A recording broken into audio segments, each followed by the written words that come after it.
주말과 어린이날로 이어지는 연휴를 앞두고 있습니다. 야구장 많이들 찾으시겠죠? 그런데 요즘 야구장 응원곡, 그중에서도 타자가 나올 때 울려 퍼지던 선수 등장곡이 싹 사라졌습니다.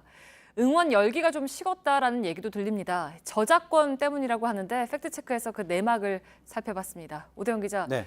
뭐가 문제입니까? 네, 응원곡은 원곡 그대로 쓰지 않는 경우가 많잖아요. 네. 그래서 가사를 바꾸기도 하고 리듬도 빨라지는데 맞아요. 제가 윤일상 씨가 만든 쿨의 운명을 보여드리겠습니다. 삼성 라이온스는 팀과 선수의 이름을 이렇게 넣어서 완전히 다른 가사로 만들었습니다. 이게 문제였습니다. 네. 원작자 23명이 18곡에 대한 소송을 냈습니다. KBO는 선수 응원곡을 잠정 중단한 상태입니다. 바뀐 야구장의 광경을 잠시 보겠습니다. 네, 지난 1일자 영상인데요.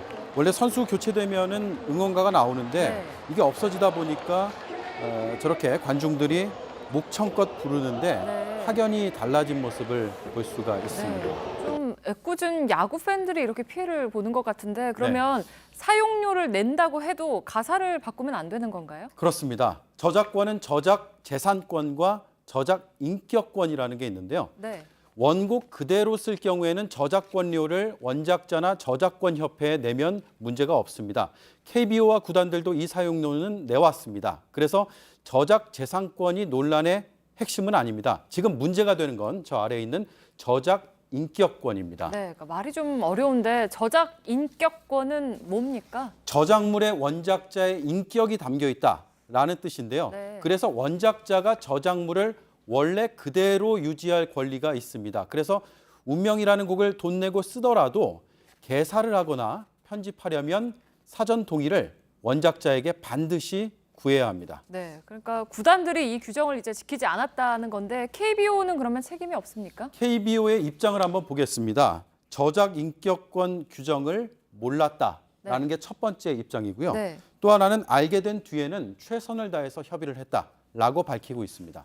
네, 그러면 몰랐다면 책임을 면할 수는 있습니까? 그렇게 보기는 어렵습니다. 지금 피해를 호소하는 원작자들이 말하는 피해 시점이 2016년 이전부터입니다. 네. KBO는 2016년까지 구단들의 저작권 문제를 총괄해왔습니다. 또 저작 인격권이 침해된 곡을 사용 중단했다고 했지만 정작 지난 시즌까지 사용한 사례들이 확인되고 있습니다.